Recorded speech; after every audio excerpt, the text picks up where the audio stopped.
Welcome to the Unlit Life. It's this place where you feel free, like enjoying a low-key get-together with friends instead of a wild night on the town style of free. When you can enjoy a moment with Blue Vapor just because. You know, the everyday doesn't have to feel so everyday. With Blue e-cigs, you can get stuff done and still have fun. And when we let ourselves get unlit, we start really living. Blue, get unlit. Warning, this product contains nicotine. Nicotine is an addictive chemical. Underage sale prohibited. Blue is a trademark of Fonum Holdings 4BV. Copyright 2022. Fonum US LLC.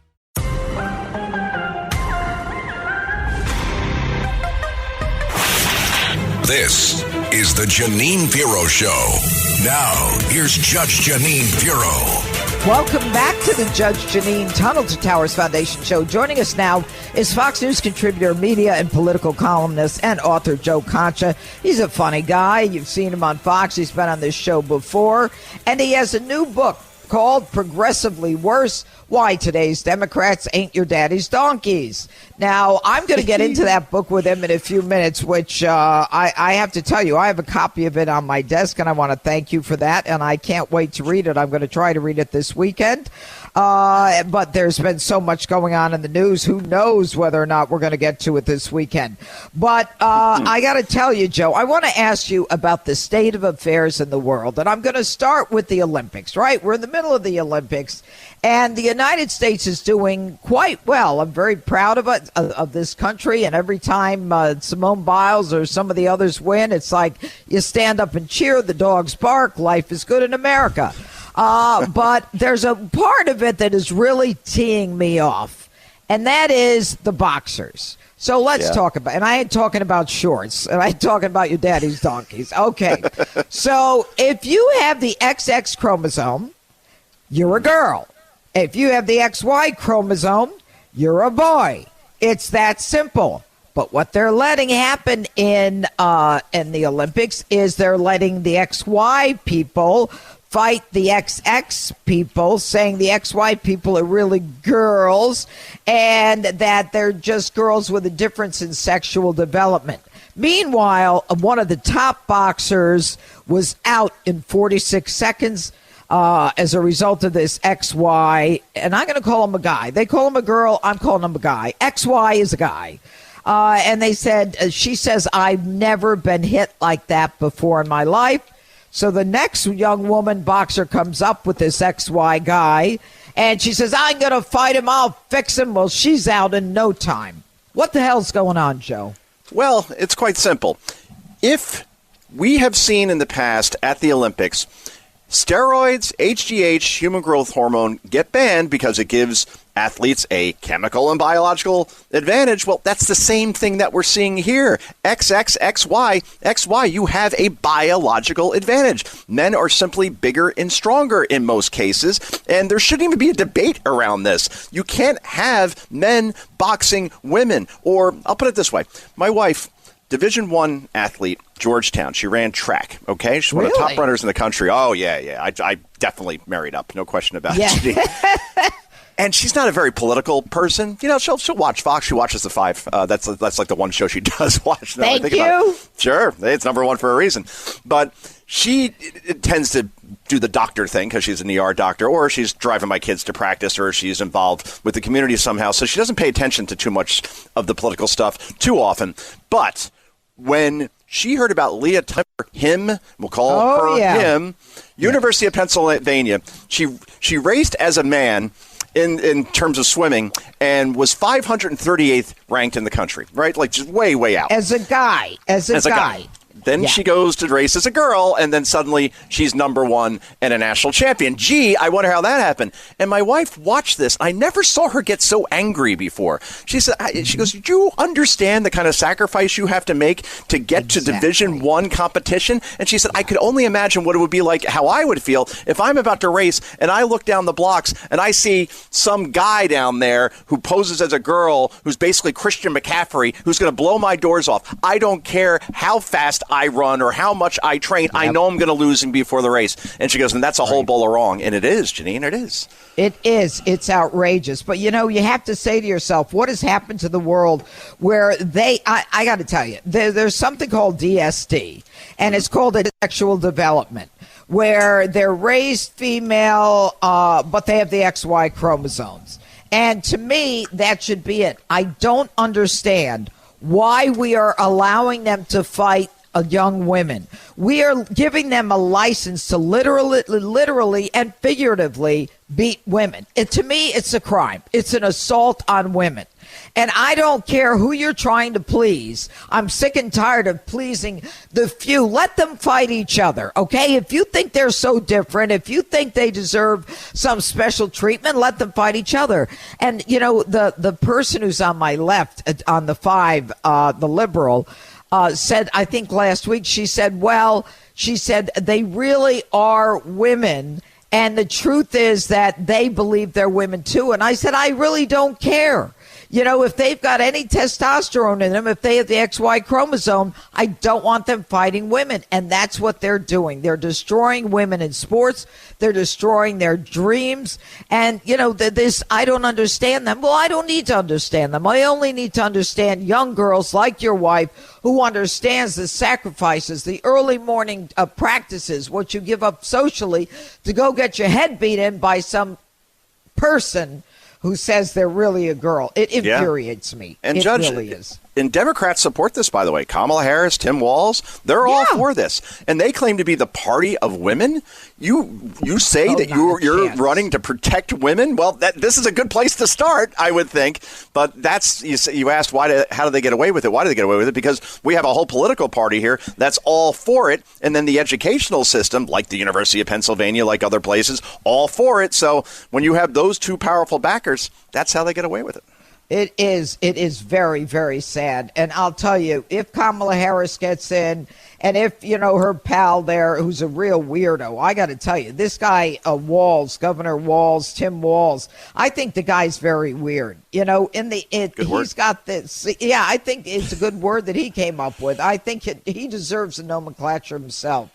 And obviously this whole thing with, I was in the military, but, you know, I dumped my battalion the night before they were deployed to Iraq. And, you know, I wanted to run for Congress and I had to retire from the military. No, you didn't. You could have got a special exception from the Pentagon to stay in the reserves, which reserves, by the way, when Minneapolis was burning, he wouldn't call out. I mean, You would think a guy who understood the reserves and was in it for 24 years would say, I know these guys, let's call them out. Let's put an end to the burning of the Twin Cities during the George Floyd riots. I mean, what do you think of this guy? I think in his National Guard barracks, I am certain the bathroom didn't have a tampon machine. I am certain that was the case. And I'll talk about my family again. I got a third grader, and he's in elementary school. And if we lived in Minnesota, we live in New Jersey, but if we lived in Minnesota, he's got to walk in and see a tampon machine?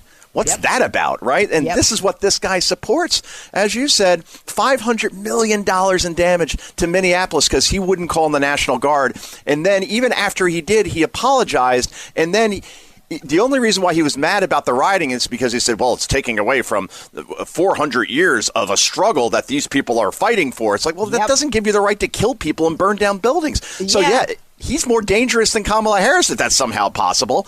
And I think once people get to know these two, and who knows, maybe they'll just all the way to the finish line, all the way to November 5th, they're going to plead the 5th by not talking to the press. I think the choice is still pretty clear that Donald Trump should be the next president because on every issue, inflation or the border or things I talked about, like not allowing biological men to fight against biological women, or obviously foreign policy, the world on fire, weakness, U.S. weakness. I think if people are voting on the issues, then Donald Trump still wins this election.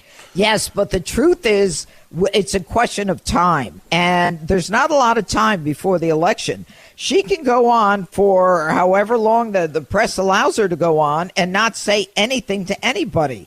And that is scary. She can get ahead by not answering questions, although she says she's going to do those debates. We'll see if she actually does. Well, one, she said she'll do. Yeah, but she's staying far away from Fox now, isn't she? Doesn't want any part of Brett and Martha, but because she knows she's going to get real questions. But I think even ABC, obviously the big issues are the big issues.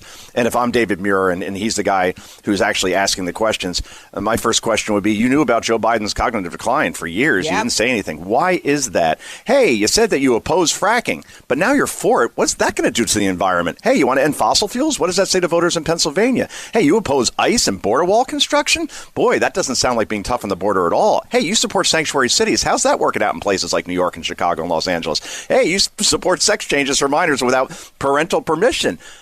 Do you still stand by that? And you support raising taxes? Is that a good idea in this economy? You want violent felons to vote from jail? You want to expand the Supreme Court? You want to end the filibuster? Explain your positions, Madam Vice President, and then we're going to get a $1,000 world salad. Yeah, well, but you know what? I think you ought to be one of the questioners at this point. You got it all down, Joe. All right, so tell us about your book. Well, I decided, after seeing where the Democratic Party has gone, even in the last 5, 6, 10 years, that we need to do a little compare and contrast. And I went back and I studied all these presidencies and the way Democrats used to act in general. JFK, not a lot of people know this, he cut taxes when he inherited a recession when he went into office in 1961 and the economy took off. This guy supported us. Oh, yeah. Went to like 7% GDP. So, and some of his party were saying, you can't cut taxes. Yeah, that's the last thing you do during a recession. Yeah. Democrats, you believe that? Believed in a strong military, didn't believe in racial quotas, believed in a merit-based system. Go figure. Then we had Jimmy Carter, who was actually a pro-life Democratic president. They're now extinct in that party. Find me somebody who's pro-life and a Democrat. They don't exist anymore. Yeah, they're not allowed. No, they're not allowed. Seriously, AOC said you shouldn't be in the party if you're pro-life. Right. But Bill Clinton, I think, is the biggest contrast because this guy was smart politically. Everybody always brings up Monica and the dress, and I get that. Worst unforced error of all time. But if you look at his presidency outside of it, it was very successful. We had peace. We had prosperity. This guy worked with Newt Gingrich to get a balanced budget amendment. Wow, can you believe that? Not spending money you don't have? Go figure. And then we had budget surpluses. Said the era of big government's over. Can you picture Kamala Harris ever saying that? Ended the welfare state. All these things. So even Tip O'Neill, if you remember him, he was the House Speaker. He wasn't like Pelosi taking shots all the time like she did at Trump on social media. They had drinks after work to work things out. Can we have that again? I don't think we can, especially with this crew that's currently running on the Democratic side. So it ain't your daddy's donkeys anymore, Janine. That is for certain. I got to tell you, it really is sad that we've gotten to the point where, the parties can't go out and have a few beers or whatever they drink, who cares? And do something right for the American people, because the more they get dug in, the less the American people win. And, Kamala Harris now saying, on the first day, I'm going to do this, that, and the other thing. I'm going to make the economy, spin, and everything is going to be great in America, except, right now she is the vice president and has a chance to do something now. But she doesn't think it's worth it. And the press is letting her get away with it. I mean, the media compliance with the Democrats is stunning. Stunning. Unbelievable. And she took 4 questions yesterday, and they're all about Trump or Vance.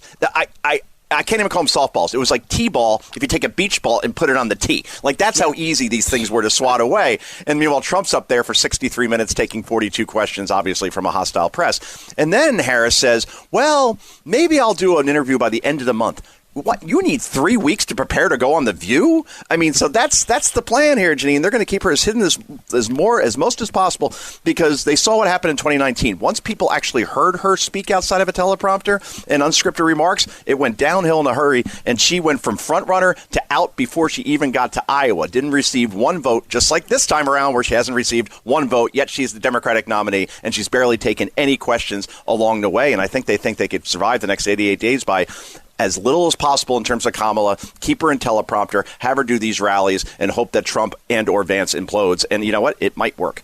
Well, the problem and the scary part of this whole thing is that I think the story is that they literally, whatever they did to Joe Biden to get him out of the race, I mean, that is the most undemocratic thing that they've done. And nobody's looking at that. The press isn't saying, you literally, I mean, this guy got how many, 14 million votes in the primaries? He should be the candidate, or he should decide himself to get out. Look, I didn't think the guy was, he had his had anything together. Yeah. But he had the right to do that and to step out and say he's either running or not running. But they put the squeeze on him, and she was part of it late enough so no one else could get in the race. She got all the money. I mean, it's like this is backroom politics like we've never seen before at the presidential level. They literally anointed her. Yeah, backroom politics like Pyongyang or Moscow, right? Like, this is how it works. Or in candidates, and no one's really noticed this part, by the way. Joe Biden has yet to take, he's taken one question since he decided to step down. No press conference, nothing. Everybody's like, oh, well, thanks, great legacy, you're a great president, maybe we'll put you on Mount Rushmore. I think Nancy Pelosi said that. The only question he got was one. It was on the tarmac when they got the hostages back. And this is what I mean by the question, so to speak. Mr. President, what do you want your legacy to be? That's the question you ask him when he dropped out of it. And of course, he says, I saved the economy, which, well, we see how that's going now. So, they're just getting away with it completely because they know the press is going to play along. So this is all the mountains that Trump and Vance and Republicans in general have to get over. And it's never been this bad, as I talk about in the book, Progressively Worse, when we actually used to have decent anchors like Peter Jennings or Cronkite, the guys I grew up with, where you could actually respect them and say, hey, maybe they're a little left, but I think they're doing their job objectively. That doesn't exist anymore. Outside of Brett Baier and Martha McCallum, of course. It absolutely does not exist anymore. And if she does one debate, you and I both know that the debate that she does, will be a debate where, I worry about whether or not, well, maybe I shouldn't say it, but I remember Donna Brazile, and the questions CNN. That they got. Yep. Twice. Not just once, twice it happened. Twice. And she's working where now again? Yeah. ABC News. Who's hosting the debate? ABC News. So she's a nice lady, I know, but can you trust her that she won't do this again? I mean, or anybody over at that network for that matter? Stephanopoulos, if he gets his hands on the questions, you don't think he really? Stephanopoulos is as political as you get. I mean, he interviewed Hillary Clinton, and apparently nobody knew that he was a big contributor to the Clinton Foundation. $150,000. Yeah, that's right. That's right. All right, Joe. So what do you see happening in terms of, Donald Trump and J.D. Vance? I mean, do you like him? Do you think he helps a ticket, hurts a ticket? Do you like him? He's getting better. I love what he did on the tarmac a couple days ago. He went over to the press and asked them, why aren't you asking Kamala Harris questions? And then tried to speak to Kamala, and she hid behind some Girl Scouts. So I like the aggression.